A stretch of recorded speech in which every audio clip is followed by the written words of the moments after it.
दोस्तों, पाइथन में double equals to और इज ऑपरेटर देखने में तो एक जैसे लगते हैं, पर क्या आप इनके बीच का असली फर्क जानते हैं?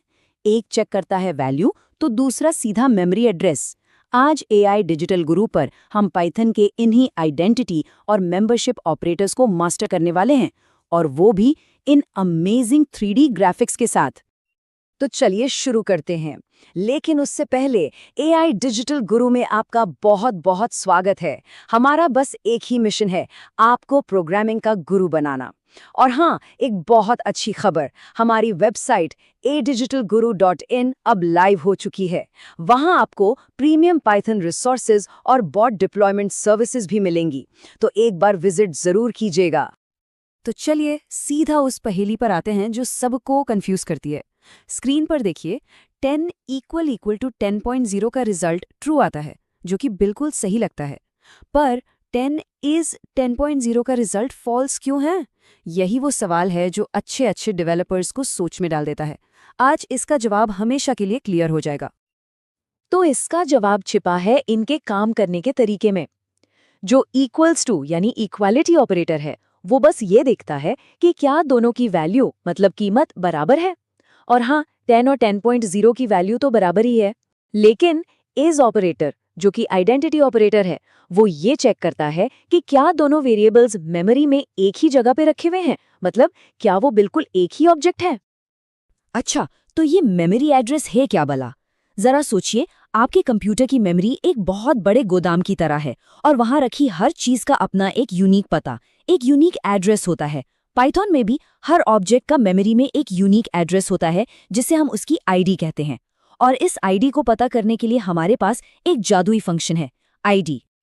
चलिए अब इसको काम करते हुए देखते हैं। जब हम दो इंटीजर वेरिएबल्स बनाते हैं, a = 10 और b = 10, तो देखिए, आईडी फंक्शन बता रहा है कि दोनों का मेमोरी एड्रेस बिल्कुल सेम है।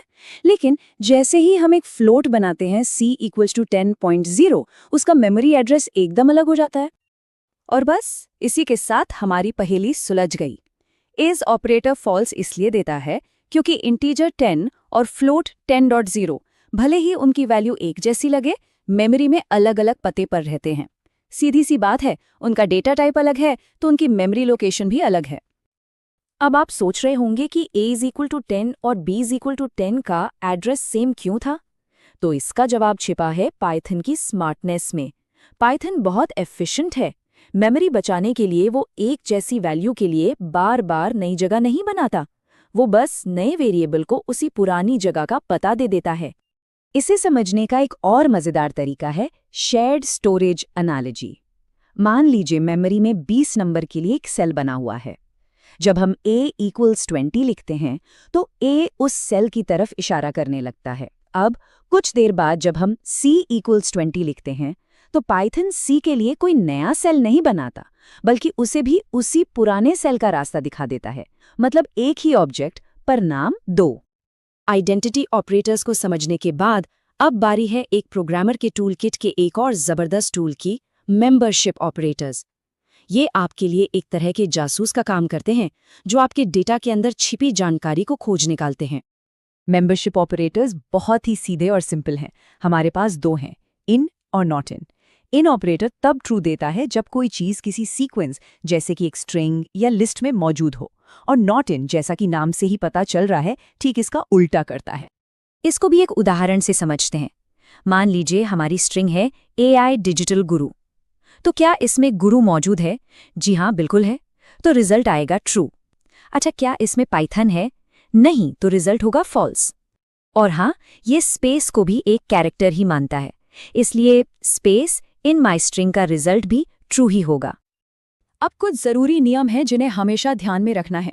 पहला, ये ऑपरेटर्स मुख्य रूप से सीक्वेंसेस पर काम करते हैं, जैसे स्ट्रिंग्स, लिस्ट्स और टपल्स। दूसरा, ये हमेशा लगातार आने वाले कैरेक्टर्स को ही ढूंढता है। मतलब आप एआई गुरु ढूंढेंगे तो फॉल्स मिलेगा, क्योंकि बीच में डिजिटल आ गया। और तीसरा, ये नंबर्स पर काम नहीं करता, क्योंकि आप किसी एक नंबर के अंदर अलग अलग अंकों को नहीं खोज सकते। तो आज हमने प्रोग्रामिंग लॉजिक बनाने के लिए दो बहुत ही पावरफुल टूल्स को समझा है। चलिए एक बार फटाफट से उन खास बातों को दोहराते हैं जो हमें हमेशा याद रखनी है। तो याद रखिए, डबल इक्वल सिर्फ वैल्यू की बराबरी देखता है। इज ये देखता है कि क्या दो वेरिएबल मेमोरी में एक ही ऑब्जेक्ट है।